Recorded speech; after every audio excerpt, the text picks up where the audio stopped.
Awesome. Woohoo! Welcome everybody to the best event of the year, SBW 2021. I love Startup Boston so much. I just want to say thank you to Stephanie and the whole team for having us. We love sponsoring. It's been great.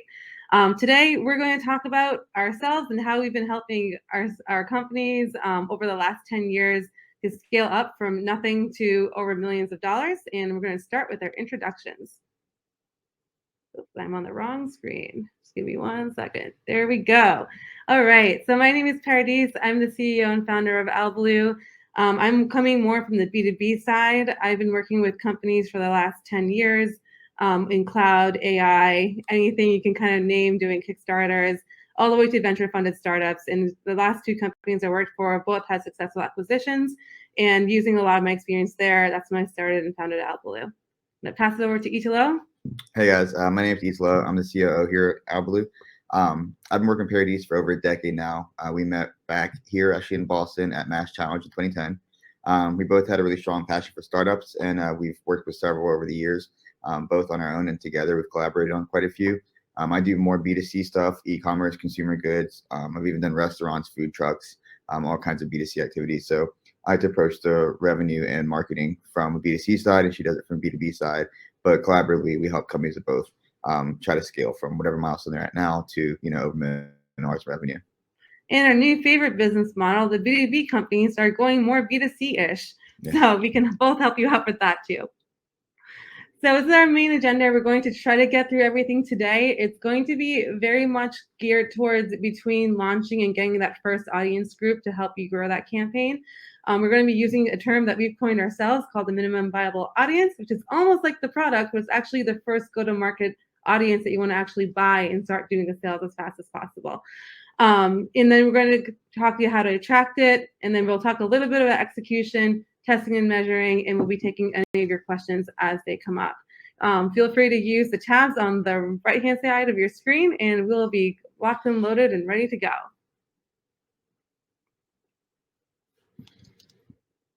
So what we figured out is we have a methodology that says that there's 20 reasons that most startups fail when they start to launch. What we've noticed over the years is there's one group that's, we call it getting off to the wrong foot. You might start with the wrong team members. You might start in an industry that you're gonna get outcompeted in that wasn't a good fit, or that might be overly saturated, or in an industry that you don't have a perfect business model for. We call this getting off to the wrong foot. The second group is people who have started to kind of get some traction, but aren't able to duplicate that success in other areas. So it's like the fail to expand or fail to pivot area. Maybe it works well in one place, but you can't really duplicate that model without the same team, and you can't scale it. And then our last group of why startups fail are lack of passion or lack of focus, or people get bored over time. We figured out over our 10 years of experience is we can help you with about 2/3 of this. So we can solve for 13 working with Albaloo by finding a right product to market fit. If you find the right product to market fit, you don't have to worry about a lot of the first issues that come up. We can't help you be passionate, but we can help you make sure that you find the right product and the right audience. Can't help you make money. All right, and this is what I like to call marketing nirvana to get the lead flow that you want. The main thing that you want to focus on as a company and a startup is that you only have so much time and you only have so much money. So to make them most successful, you should only focus on one audience group, because it's a lot of work just to get that one group going. When you first come in, we call it the attract stage. That's when if someone's trying to find you somewhere, they either see you on paid ads, organic search, social media, they're doing something where they come across you. And then hopefully once they see that part of you or that digital property, they'll actually click on and come to your website, and then they'll engage with you there. And then we'll do the conversion. And the conversion here is just getting an email address. Chatbots work really well because people who have questions can just chat you. You can grab their email address. Shout out to Drift and Hubspot, Boston-based companies there. And then, if you don't get the conversion right away, that's okay. We can still stalk them later, aka nurture, aka find them on retargeting ads. And if you do have their email address, then you can do a lot more, like creating custom segments, doing a lot of emailing. Emailing is still like the #1 way to find customers and get them coming from you. And that's how you kind of create that audience that will come and buy again and keep them coming for more.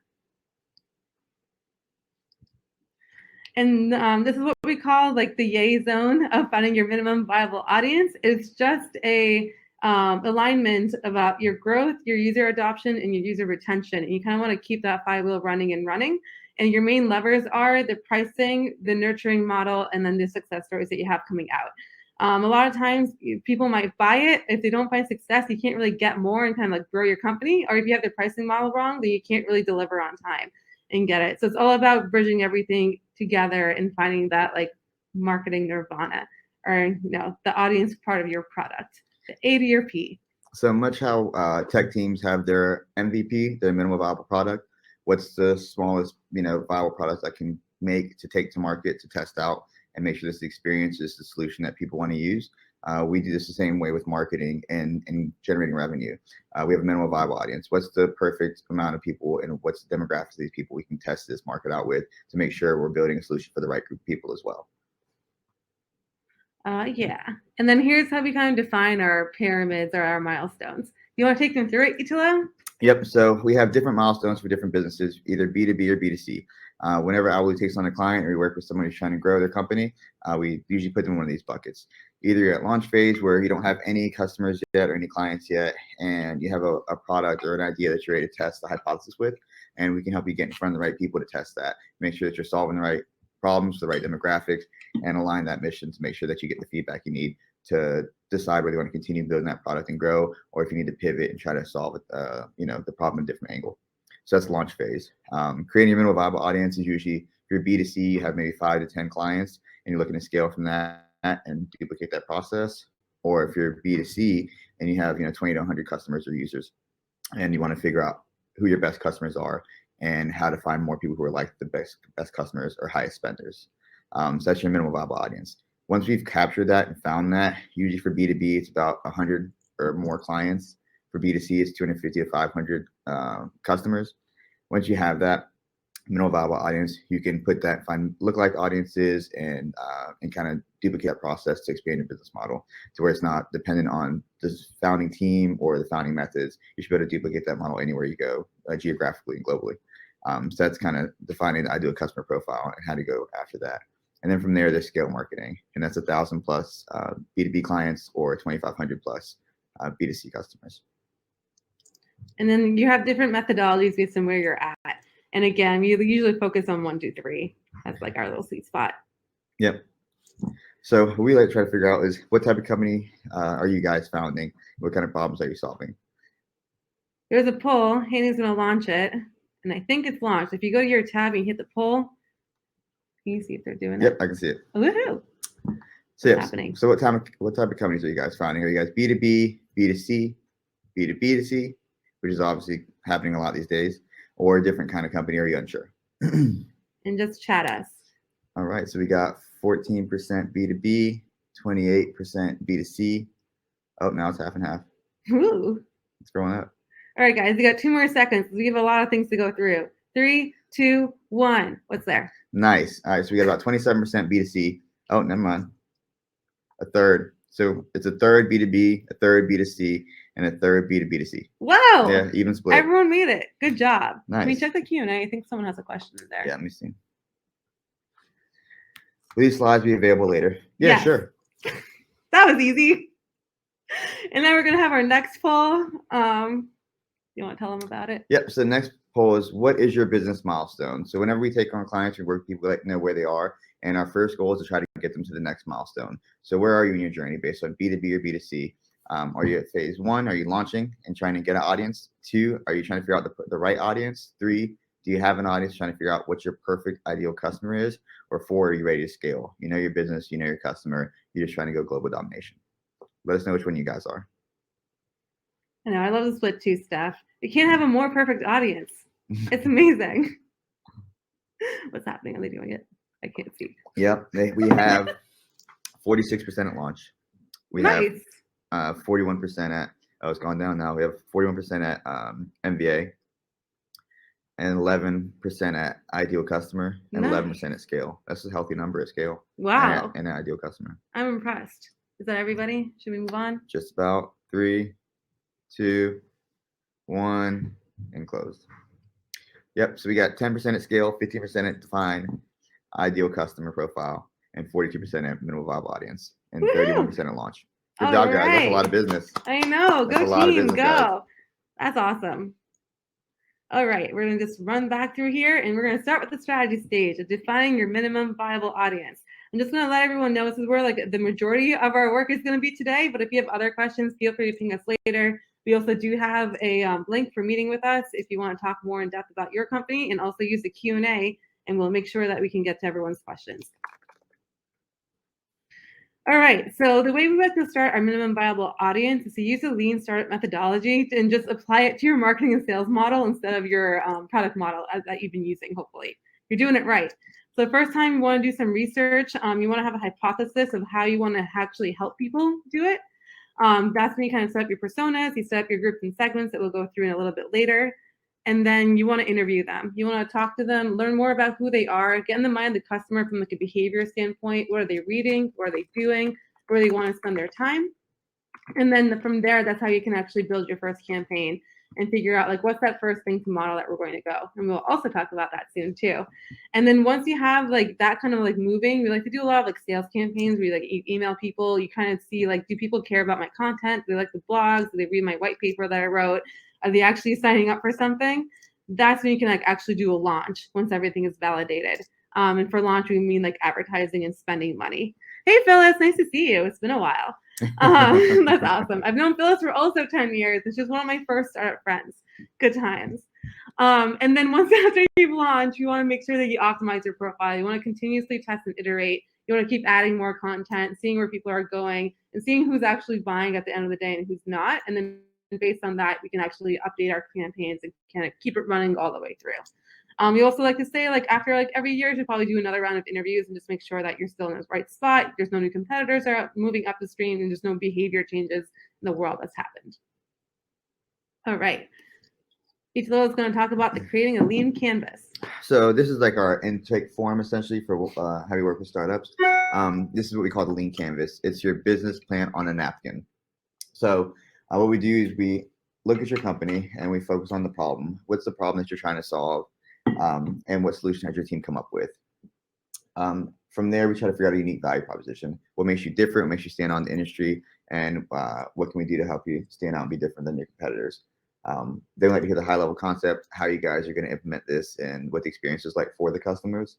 And then we try to figure out if you have any unfair advantages. Is someone on your team an inventor of this type of technology? Do you guys have industry contacts that you can leverage to really get you guys a leg up or a head start? That kind of thing. From there, we start looking at your customer segments. Like we defined your minimum viable audience, and we say here are the customer segments we can go after that we can viably obtain. And then we start measuring to see which one's going to be the most successful. When you're a startup, you don't have a terribly long runway. You want to try to get the sales within 90 days to 6 months. So we try to go for the highest impact segment. What's the most bang for your buck? You can get it's not necessarily about the most amount of customers, but probably the highest paying customers or the most premier kind of customers early on, so you can really get the runway with the revenue that you need. Yeah. That's how we do lean canvas. Survival is the key to success. And yes, Dan, whoop, whoop, lean canvas. Always need it. Yeah. So the next thing we do is we figure out what your startup quadrant is. We're big lean startup people, as you notice, like to test everything and do it on iterations with scientific method. So the Steve blank squares are what these used to be called. It's from 4 steps to the epiphany, and it's just a lean startup model. So the theory is that every startup falls into one of these 4 quadrants. You're either a new product in a new market. You can be a existing product in a new market. You can be a new product in an existing market, or an existing product in an existing market. For example, if I am in new product in an existing market, I can be inventing a new type of smartphone. Well, there's already plenty of people that have smartphones like iPhones and Androids. So what I can do is I can start to research my competitors to see what they're doing, how they're getting traffic, how they're getting views, how they're getting sales, and then look for some low-hanging fruit that I can kind of try to take away that they won't notice to start to build my middle viable audience and go and expand from there. And the technology and implementation for that and will be different than if you're like a new product in a new market. Think about when MySpace or Facebook started. There was no social media yet. There was really no advertising of that sort. So they did, they kind of merged like, paid advertising with, other kind of social platforms or messaging. You have to kind of figure out like a tangible topic to kind of bring these two together. So marketing for these different kind of quadrants are extremely different. So that's why it's important to figure out which one you fall into early on. And that's the key to success. You want to figure out how can I get people to know about me, and how can I convince people that we have the answer to whatever problems they're solving. Main things. Yes, Yep. Phyllis, we'll try to speak slower. You're both very fast talkers and highly caffeinated. We are. Thanks, Phyllis. So we're going to talk about defining your minimum viable audience on the B2B side. This is like my quick calculator to come together with quick audience segments that you can also put on a napkin and add to your lean canvas as you go. For B2B, you want to start with the industry. Then you can add a job title to make it a little bit more specific, and then the problem that you're solving for it. Usually when you're in the very beginning of founding a startup, you know the problem you want to solve, but you may not actually know the right industry and job title to start with. Everyone wants to do everything and dominate the world, but it's kind of impossible if you try to do too much too fast. Yeah. And here's some examples of B2B segments that we've seen or we've tried to work with and that we've kind of tried to help people with. Here's some fun problems that they can solve. So on the B2C side, it's a little different. B2B, when you're selling to a business, you need to know, their job title and their user role, and do they have purchasing power? Do they have the company credit card? Can they make that decision, etc.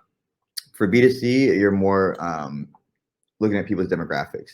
The product that I'm selling online, who uses this? What's their age group? Where they live typically? What's their environment like? What are their behaviors? Where they act? Where they hang out? What's influential to them? So B2C and B2B are very different in that way. Where B2C, we're trying to figure out demographics and social behaviors, as opposed to B2B, it's really about problem solving and who has the authority to do that or solve that problem at that business. Everyone has problems, and we can always solve them. These are just examples of B2C. Working professionals, young adults who are traveling, these different kind of subsets of segments of audiences you want to pay attention to and mark down as you see who's purchasing your products. So you can kind of learn these behaviors and find out where to find them. Here's the fun part. Chat us some MBA ideas that you're working through. We'll give you 2 minutes to write it down. Someone try. Yeah, so here's the time to think about who do you think your minimal viable audience is. Do you know yet? Do you have a demographic? If you're B2C, do you have an age range, a gender, a job type, a role? If you're B2B, it's probably a little easier. I'm sure you can kind of figure out if it's a technical founder or a technical executive, they might need your product, that kind of thing. Any takers? No? Do we have a poll up for it? No, they can chat us. Ooh, Dan Newman. Always bonus points. He says consultants, service providers with the job title of CEO founder that have no time to prospect for new business. I love it. That's us. We love that. Yeah. Okay, Dan, let's chat later. Yeah, that's a perfect one. I know we're LinkedIn buddies. Nice. Dealio. Love it. Anyone else? Or is Dan our gold star? Yeah, that was a perfect example, Dan. That's exactly what we mean. Dan, you're amazing. Thank you. Everyone else, take notes. Just kidding. Ooh, Justin. Okay. Millennial investors. Okay, this is a good one. Millennial investors can't buy investments that align with their individual values. Oh, wow. That's super interesting. That's actually really cool. Nice. Good work, Justin. So it's like maybe social investing? Yeah. Or like impact investing. Impact investing. I like that. That's really interesting. Web developers designing for local businesses, creators, and makers. That's a good one. Love it, Heidi. Yeah, awesome, Justin. Heidi. This is great. Anyone else? 2 seconds. Heidi, I like the local business and creators. When we have a client that's doing like local experiences, like Airbnb experiences for local neighborhoods, to kind of create a service economy and generate, gig income and gig side hustle money. Woohoo! Legrand's in the house. Okay, Legrand. Procurement professionals with job title buyer at health organizations. Oh, wow. Yeah, Legrand's cool. Foodies are people that love to try food from other cultures. Oh, man. I like that one. Let's write her name down. Yeah. We love cultural food. We love food. We're always eating. We even named our company after food. Right. Karen. Healthcare brand managers who do not have the bandwidth to source local campaigns. Oh, that's I awesome. love it. I want to check that specific. out. Yeah, Karen, we worked in healthcare for several years. We last year helped grow COVID testing sites from 0 to 24 COVID testing sites from Atlanta to Maryland. We had some in Baltimore, DC, North Carolina, South Carolina, and Georgia. So we opened a couple dozen COVID testing sites and were able to work with a bunch of private practices and private labs I'm sorry, the lab was a public company. The physicians were private practices. I love this. This So we is work with a lot of doing healthcare really companies, well. a lot of Ooh, logistics management companies for healthcare and billing. this is dope. All right, guys. We're going to like Nice. move on because we only have 20 minutes left somehow, and we have a lot more than like 20% Oh, of our slides. So we're going to move along. But here's what we're going to do with our MBAs. The first thing we're going to do is explore our audiences. So you want to try to figure out, what's the job title, industry and skills, years of experience, or technologies used for B2B. For B2C, it's different, as each of us has been saying. It's like your age, maybe your life milestones, schooling, hobbies, and interests. Demographics, I'm trying to think of like what are the characteristics of a person that I can use that will actually like help me segment them in some way. Then we have psychographics, which is more psychology. It's like, is it a pain? Is it a fear? It's always easier to sell a pain or a fear than it is for like a dream and a desire. It's just the way the world works. So like burning pains are all the best types of pains. So just like kind of thinking about like how urgent is the need for your company. And then you want to do behavior. It's like, where are these people out in the world? Where are they reading? Are they going to conferences? Can I get in front of them somehow or like stalk them? I love stalking people. Are they playing certain games, hanging out somewhere online? What's the easy way to find them? Yeah, so a lot of you guys did a great job with yours, but anyone needs any help trying to figure this out, here's some good notes to take or a screenshot to take. But we'll also be sending these out after the. Yeah, don't worry. You'll get these. Finding your beachhead market. You want to take it away, Pam? Yeah, let's do it. So then what we're going to do is once we have that, we're going to align our audience segment, the pricing to make sure it's correct because pricing is very important, and then your use case together, and all that together combined will be the very first market for your product. You just want to make sure that people can pay the price that you want and they can actually find success with the use case, and that's how you can kind of start growing your audience over and over again. Yeah, once you have those use cases and case studies, then it makes it much easier to go out and find more business that's like them, and people can identify with it easier. Yeah. Oh, yeah, and here's another poll question I forgot about. Is your startup ready to build a campaign? Say yes or no. So in order to build a campaign, you have to have your minimum viable audience, you have a product, and you have your use case ready to go. Oh, Karen, no. We're going to talk about that. Anyone else? Grant, I know you're ready for a campaign. I know you. Sales testing fit. I love it. Yeah. That's amazing. That's the most important thing. You got to find that first. It's a good audience. You guys are great. I love Startup Boston. Dan, I know you're ready to build a campaign too because I've been watching you. Is our meeting link in there somewhere? Yeah, it's on the booth. Okay. Yeah, go to the booth for our meeting links. I can drop in the chat also. You can also drop in the chat. All right, we're gonna move on. Yep, there it is. 3 webinar series, a lead magnet, and dope pricing. Damn, Dan. Exactly. Dan's you go, Dan. Yeah. Everyone be like Dan. Remember to track your your minimum viable audience. Here we go. So here's like our big basic anatomy as a campaign for B2B. I want to basically align your product with the value proposition of like why should people care about you, and then why should people care about the product, and then why is your team the main team that's going to solve the issue. A lot of times when you're first starting out, your product is more aspirational, and like your very first like MVP is probably not going to be what you want it to be in the future. But as long as people actually believe in you and your ability and the value prop you bring, they'll be okay with the product not being that great. And then we always want like an offer to download or a webinar to sign up, some sort of lead magnet, as Dan said, to make sure that we can get those email addresses and convert before they actually sign up for the free trial. Because let's be honest, no one signs up for your free trial right away. It's very sad, but one day they will.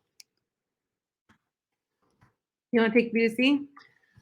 Yep. So the campaigns for B2C are similar. You're going to have your value proposition, why your product, but instead of having case studies and use cases and white papers that explain, how to use this or what problems you're solving, you're going to have reviews and testimonials from past customers.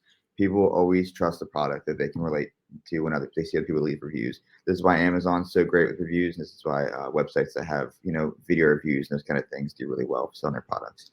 When they can see other human people use it and be satisfied with it, they trust you more. And it's all about building trust at the end of the day.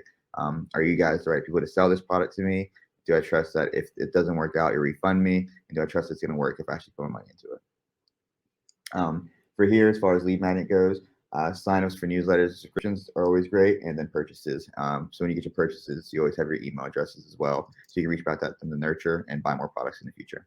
Oh yeah, B2C is a lot easier to buy a lot of the time than B2B. Much easier. So you can go straight to purchase. All right, and then here's what I like to plan for the social interaction journey.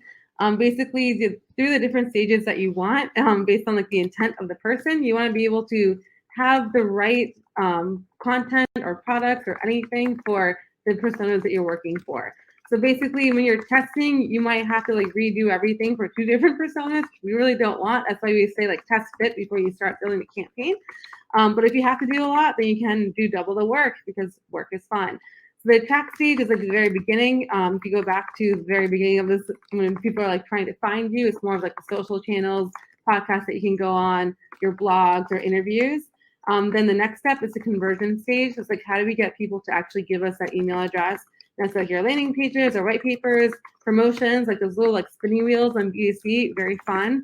And you can grab a lot of emails that way. And also like ebooks, reports, and giveaways are also great ways of getting people's emails addresses. And then engaging. Engaging is what happens when we actually have their email and now we want to like get them to actually come back and make that buy. So it's our email nurturing campaign, retargeting campaigns, whether it's by pixel if you don't have the email address, or by the custom audience if you are at scale and you have at least 1,000 emails, then you can actually like upload them and make custom segments in a lot of those ad platforms. And you can do some premiums, which are great because you can get people to start for free and try to get them up and do that product-led growth story. And also you can do sales or specials, or you can do consultations with people too. A lot of ways of getting creative to actually get people to talk to you. Yeah. And then once you have everything kind of working and like your conversion rate all the way through is at least 5 to 10%, then I say you're ready for the seek stage. There's more of this advertising and spending money. We don't want people to spend money until they're ready because you can burn a lot of money really quickly and you might not get anything out of it if you're not ready to actually capture those people. So then that's when you will launch your social ads. You can talk to some influencers on Instagram, Pinterest, or YouTube. You can do search ads if your product is searchable and the cost per click's not too high. We can talk about that later. Or you can do some sponsorships like how we're sponsoring Startup Boston right now. It's a great time. Yeah. We love it. So that's how you plan everything before you get started, and then you have to create all this content. And then here's the technology that we use across the board. So for us, it's really big for us to build partnerships as we grow our business. We try to make sure we connect people who solve each other's problems. Much like this conference here at Startup Boston, a lot of you guys have a lot of products and services that we could benefit from. So we always try to make sure that we let people know about the ones that we use to help others. For our B2C clients, we typically use Shopify. If you want to build an e-commerce store, sell things online, build online courses, digital products for download, all that kind of stuff, we recommend Shopify. We also recommend WordPress for your websites and your blogging or just hosting your pages. If you're doing B2B businesses, WordPress is also good. If you can also do e-commerce with WordPress with a plugin called WooCommerce. So those are our 2 website tools. And then we have Patio. Patio is actually a sponsor of Albaloo's. What they do is they have predictive preloading. So if you have a WordPress page or a Shopify page with a lot of plugins, you have to do a lot of advanced automation. Sometimes your website can go pretty slow. What Patio does is it preloads information and increases your site speed tremendously. Since they're a partner of ours, we get a 25% off for anyone who needs to use them. You can use the startup code SBW21 if it's something that you're interested in. And those are our partners for websites. We also have a CRM partner, which is Hubspot. We're a HubSpot Gold partner.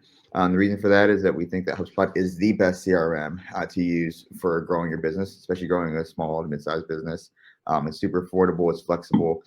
It can help you do everything from your marketing to your sales and your customer service. We love it. We use it with all of our clients. Yeah, we were able to like take out people's like full stacks and just replace it with HubSpot. Yeah, that's why you love it. And you can get a lot of good ROI from it really quickly. Yeah, and a lot of times we find is instead of hiring 3 or 4 new team members, you can usually just have HubSpot or a combination of HubSpot and some other technologies automate a lot of these processes. So instead of having to hire 3 or 4 people, you might only have to hire 1 and build out the rest of it with automations. And yes, Dan, they have really great freemium products. And if you ever want like a good lesson or pricing page, the HubSpot pricing page is dope. That's true too. It's a brilliant. Good time. It's so smart. Then we have analytics. So, once we install these technologies for our partners and people who need help, trying to build these systems out, these revenue engines, like they call them, we want to track and make sure that they're being successful. When you have an engine like that, you want to make sure that you're keeping up with it. You're seeing what your metrics are. You're not overrunning it. So we use DataBox to kind of pull these metrics together across all data points, from your Facebook engagement to your Instagram likes, all the way through your website goals, conversions, and your purchases and checkouts. Database kind of ties it all together, even through HubSpot as well. Crazy Egg we use to heat map. So if you want to see how far people are scoring on your website, if people are watching that video or not, if people are clicking that slider or that pricing page adjustment or not, Crazy Egg helps you kind of track all that. And then we have Google Analytics, which is of course a classic, to make sure that you're tracking your website correctly and you're getting the page views and the goals that you want to complete. Sweet. I think we have a Q&A question. Do you mind checking it real quick? I can't. Is this session recorded? We have no clue. I really hope so. I think so. Sure. No, Steph, it is. I hope so. Everyone wants our info team. It is recorded. All right. It is recorded. Another easy question. You guys are like so nice today. Wow. All right, we're gonna move on. And then here's our wonderful campaign process. So step 1, create all your assets after you plan all this stuff. Then create the content for like the white papers and ebooks. I know, come on, Attendees, ask us some hard ones. Then engage people, find your audience at their watering holes and ask them for their feedback. And once we have everything, then advertise. And hopefully that will get you like one set of people coming in for the boat. You have one campaign that's working. You can hopefully sell to those people. You have some revenue in the door. You have some traction. You can keep on growing. One thing that we try to do to stand out from the competition is, a lot of agencies have gone digital with their marketing. Digital is great and tracking online things is such a luxury to have, but we also still live in the real world. And I think that, finding your audience where they are, as Paradise mentioned, is a really important thing. Some people live online for some businesses. Some people go to meetup groups. Some people meet as, cycling classes, spin classes. Some people meet in the gym. Some people meet in the park. It's important to know your customer and know your demographics, their behaviors, so you can meet them where they are. And sometimes it's out in the world, and sometimes that's digital, and a lot of times it's a mixture of both. So with our user interviews and our surveys and the way we conduct our research when we onboard clients, helps us understand customers better, to understand where they live, where they get their information, where they get their news, so we know where to place you at the right time. All righty. Thank you, Italo. Well said. Okay, and now we're in this next few sections are very quickly, because once you have done all the planning, it's pretty easy to just push play and let things play out and see what's about to happen. So now we're going to execute our campaigns. And basically what that means is that we're going to look at all of our short-term and long-term plans and to figure out how fast can we get feedback. Very first one, social media. You can send anyone an Instagram or a LinkedIn message and slide into their DMs and get instant feedback of whether or not they want to talk to you. We like to do a lot of guerrilla marketing versus doing the advertising because number 1, it's cheaper, and number 2, people respond to you faster. The feedback loop is great. So a lot of times people are like, we were trying to figure out our perfect messaging. We know what our product does. It's amazing. We can say it in a million words, but we have trouble saying it in 50 words or less. So what we do is we go and we have social media as a really quick, great feedback loop.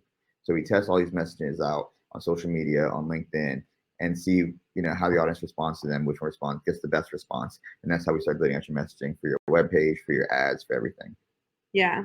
I actually sold $70,000 worth of services without a website for digital marketing services because all I did was LinkedIn message people. Yeah. It can happen, people. You can do it. Then the next quick way to get a lot of feedback, and if you're rich, it's great, is paid media. So basically, you can always pay to get in front of people. I think we all know kind of how that works. We can talk about the ins and outs of all the different ad campaigns and platforms that are out there. We only have 9 minutes left, so we're not going to spend too much time on that right now. And then we can talk about conversion optimization. So this is really great for the people who are like at the ideal customer profile stage or at the scale stage where you have at least like 1,000 people coming a month to your website, if not faster, because then you can do a lot of A/B testing. You can do a lot of those like web slide-ins or those pop-ups. Yes, I know most people who are startup founders think they're annoying, but yes, they also do work. They work. It's really crazy. It's weird. Yeah, because we just launched chat for one of our customers. Yeah, it's been tremendous. I mean, they have over 20% conversion rate on the site now. So 1 out of 5 people visit their website now. It completes a goal, has an action that's actionable for them. So then to follow up with and sell. So yeah. It's tremendous. Before that, it was 0.25%. Crazy times. And then everyone loves SEO because they think it's been like one of the oldest tactics in the book, and it's what people know the most. And we help you with SEO, and we can tell you to do the SEO. But in order for SEO to work, it takes about 6 to 18 months for you to actually get indexed and ranking on Google, especially today because it's so saturated out there. Sometimes you'll get lucky and you'll be able to find some search terms that are not used that much, and like it's not that much competition to get up there, and you might get some quick wins. But a lot of the times, like by the time your search engine optimization starts working, your startup may have failed and you may be hungry. So basically, you can start the blogging. We do a lot of the blogging through social, and it's more like an editorial kind of concept. And then once you have that like Series A, like $5 million of funding, then you can definitely spend more time on the search engine optimization because you know you'll be around for a while. The longest of the long term is lead nurturing. You can do a lot of quick lead nurturing if you can get like our campaigns converting and working. But in order to like get that scale, again, it's for a lot of those people who are like at like the ideal customer profile over to the scale marketing, and now they have like 100 emails a day coming in because hopefully all of your white papers and lead nurtures are amazing.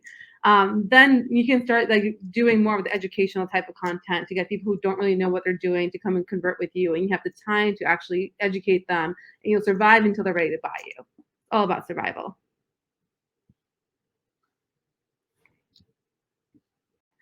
And this is Itilo's way of making sure we execute our strategy.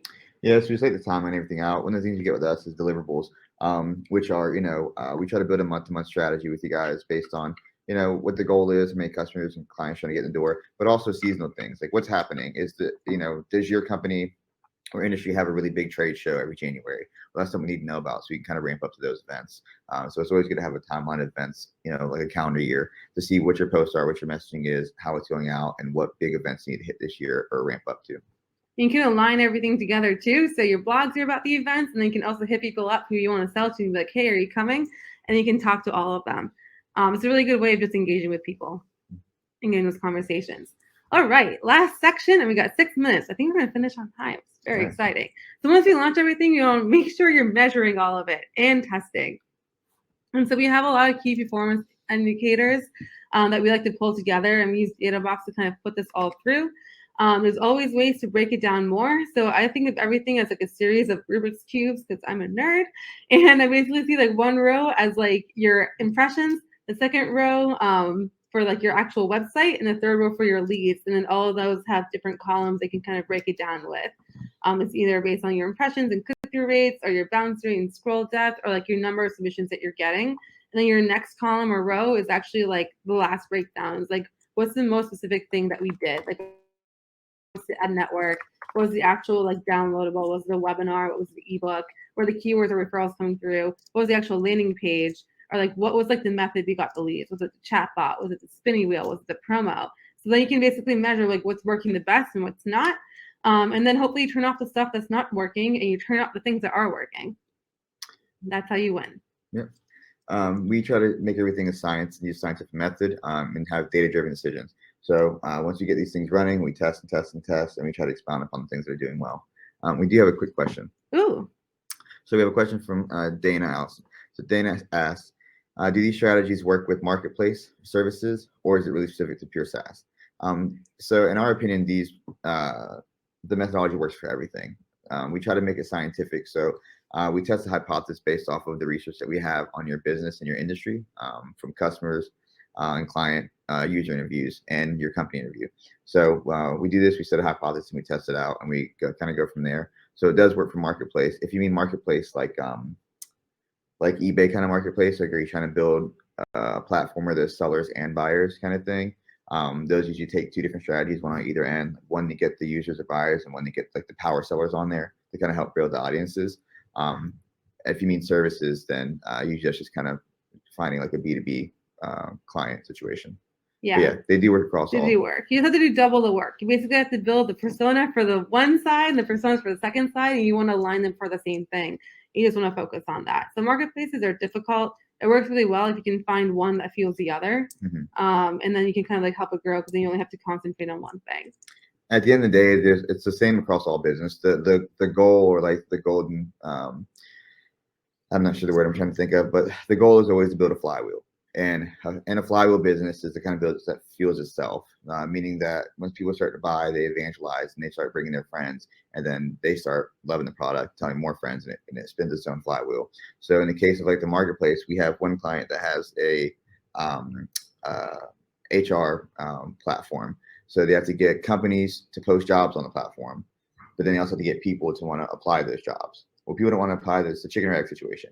people don't want to apply the jobs or apply to the website. There's not already great jobs on there, and people don't want to pay to post their jobs on there if there are not already a lot of candidates on there.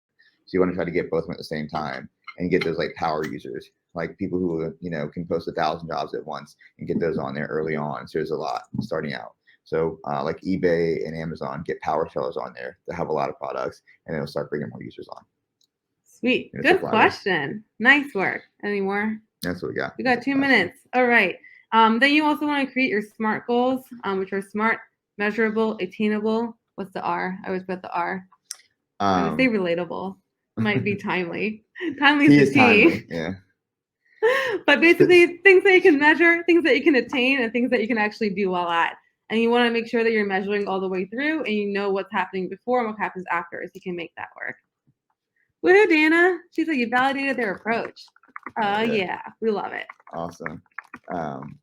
Yeah, so these are specific, measurable, attainable, realistic, timely. So, of course, I want to set a specific goal to make $1 billion by the end of the day. But is it realistic and is it timely? That's why you want to have SMART goals. Yeah. And that's all we had to share today. And we got 1 minute left. That's awesome. This is the best I've done. So, reach out for any questions. We have our booth here.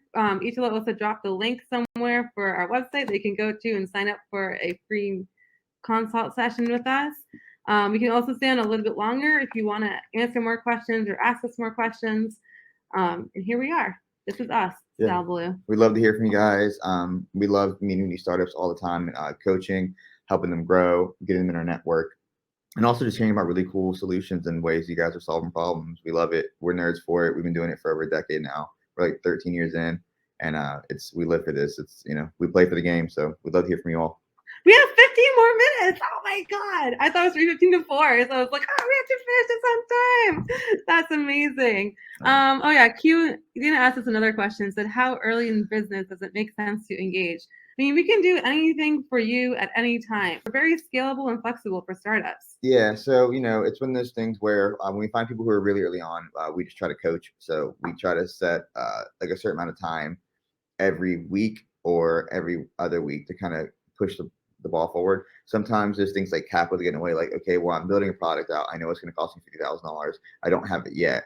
So in the meantime, we can start doing market research, doing other things to buy the time while you save, to do that kind of thing. So that's coaching. Then there's, working with our team for specific projects, like building out your user interviews so you can know your demographic, your global audience, or building out your website, that kind of thing. We can do a la carte. And there's other clients that hire us that are, scaling globally in multiple countries, and they just need a gap marketing team that knows what they're doing. Like, hey, we're scaling to 3 different countries at once. We want you guys to handle all the marketing in America. Can your team just handle that for us for the next 6 months while we try to figure out who to hire? And then we just help them do that. And then, so we have packages for all size companies. Or you just want your HubSpot set up. You can also do that. It's never too early, and it's never too late. It's never too late. Unless you fail. In that case, it's too late. But hopefully you won't, because you're all very smart people from what it seems like in this chat. Do you have another question? We do have another question. Steven, how would you reach a small but quickly growing intersections of 2 big and mature audiences that seem to have no overlap before? For example, people who care about sustainability and fast food. Oh, but you know what though, Steven? Like, I think that what we find is that we're usually more similar than we are different, man. Like, I feel like everyone wants sustainability. And then, I mean, unless you're like, the trash companies, like, I mean, most people want sustainability, and most people like fast food. We don't like fast food because it's unhealthy, because it's made with cheaper products, because they're trying to make it more profitable. But food that's fast and fast food isn't in itself a bad thing. I think it's just that people don't want to eat chemicals. So, fast food and sustainability can be really great things that go well together if you can figure out how to get it affordable. Usually what I find in the restaurant industry is when you want to buy like scallops or shrimps that have not been infused with sodiums. So if you're in the food industry, you'll know that you can buy the same shrimp 20 different times. You can buy one that's cheaper, that's has water weight in it, and they weigh heavier and look bigger, so you can sell them for more money to your customers, but they're not actually bigger. They've been infused with sodiums and salts to kind of absorb water. And that's how the food industry is run these days. So, I think the hard thing about food is trying to figure out, can you make it affordable and sustainable at the same time? Yeah, and if you want to do the segmentation, you want to figure out what's the easiest segment to get people in first, and then you want to do like a double segmentation almost of it after. So it's like maybe you figure out like, oh, I can find sustainability people easier. I can find people interested in that faster. And then we might do like a secondary like cut afterwards in your lead magnet or some sort of like way of like having them to like engage with you that says like, what do you care most about? And it's like slow food or fast food. And those slow food people, we can like throw them out, and the fast food people can keep that kind of growing. And so, you just have to figure out like, where can I find, like, what's the cheapest way to get one group of people? And then how can I ask them more questions? Because once you have the email address, you can do whatever you want and they'll answer you, hopefully.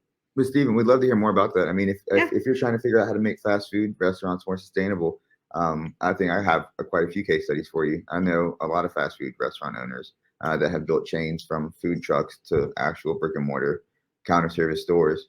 I also know the cousin Maine lobster people that went Shark Tank. I know them as well. They started out as a food truck, lobster food truck, and now they have counter service stores everywhere. They're in LA now; they're national. So I'd love to hear more about that. If you have something you want to bring to the market, we can definitely help you get in front of the right people. Yeah, East Coast's done a lot of really great work with restaurants and food trucks. We have another one from Dan. Ooh. So this is easy for you. What is it? So Dan's doing what we did. Dan says, how might you tinker with the MBA for a services business? Ooh, that is a good one. What do you mean by tinker? Well, how did we do test it? Yeah. How would you define your MBA with the services business? I mean, no matter what, if it's a product or a service, you're still solving a problem for someone. Yeah. I think what you want to do, like for us, it's difficult because we have like multiple services that we kind of bring out to the people, but we have like a different audience per like segment almost that like has each service, and we just start with one.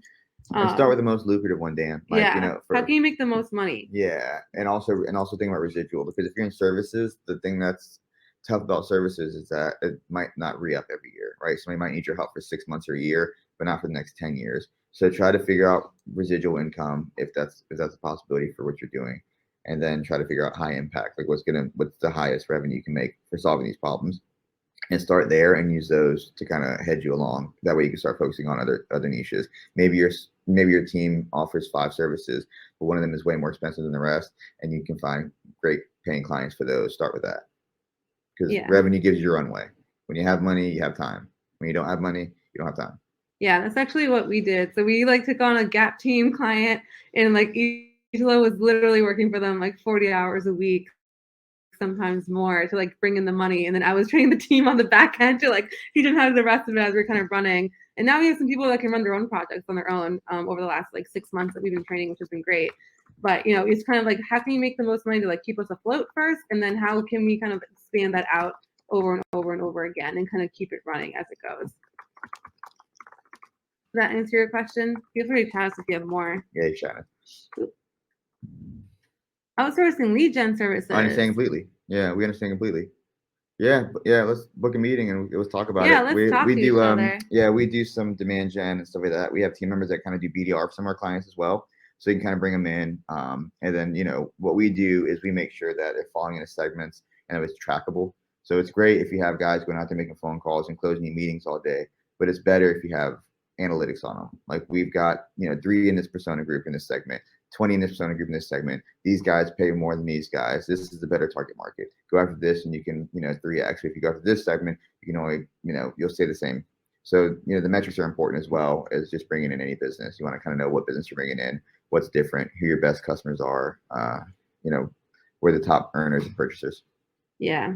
Like not everyone's equal. Not every segment's created equally, which is like really sad. Definitely not. And the hardest thing is like you like the people, but you just can't help them at the moment, which is okay. And you have to be okay with walking sometimes, as painful as it may be, I would say. But yeah, we can definitely talk and spend more time with you and figure out how you can spend time giving hugs to your clients, and the team does the grunt work. Right. I love that. It's a good time. But yeah, actually for us, like a lot of our clients don't have metrics to start. So as part of our like onboarding service, we now set up their analytics to start.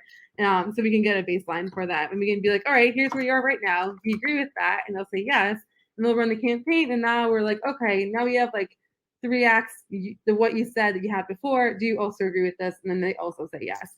and then we say that's a win, and we get them to agree that's a win. So we have another question from Phyllis. Ooh, expertise in franchising. Ichiro does. Yeah, so I do. So there's a lot of different franchise companies that you go to for different things. It depends on what your industry is and what you want to do.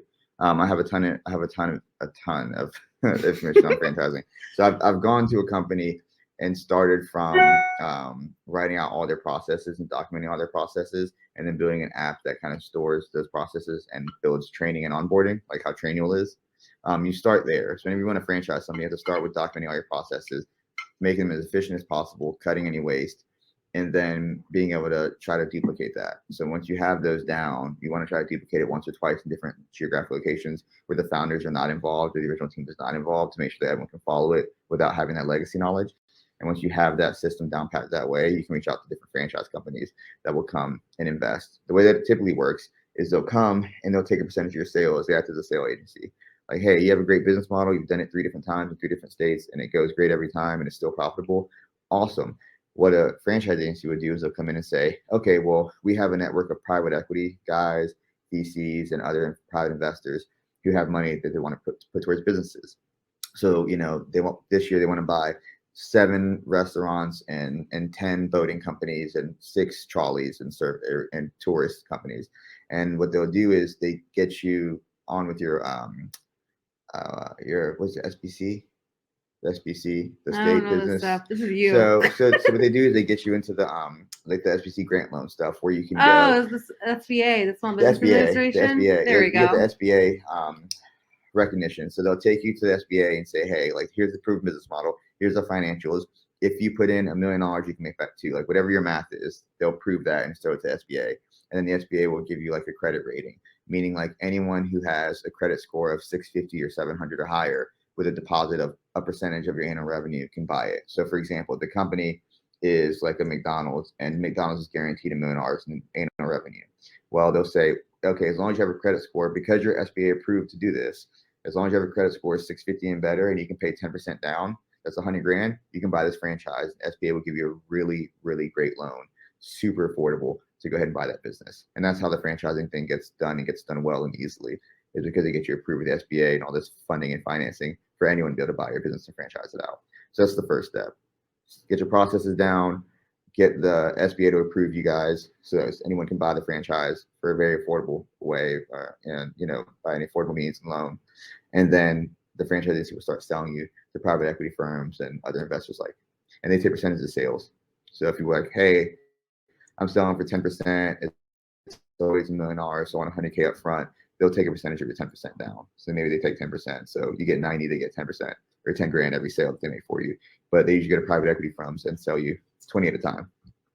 Yeah, do it, Phyllis. We would love to talk to them, or Ichiro would, because it's not my role. Yeah, sure. Yeah, sure. I've been there, done that for several years. Awesome. And then we have a question from Dana, too, that popped in. Oh, sorry, Dana. That said, targeting B2B seems different than B2C using online paid ads, direct customer, etc. Is it? Yeah, you're fine. Yeah, it is. They're worded different. They feel different. The vision, like the visuals are different. They feel completely different. But you're still targeting. You're targeting the business, but you're targeting the business agent, meaning like the buyer role. Like if I'm selling a software to help, you save money on cloud space, I'm gonna send it to your CTO or the head, whoever heads your IT department.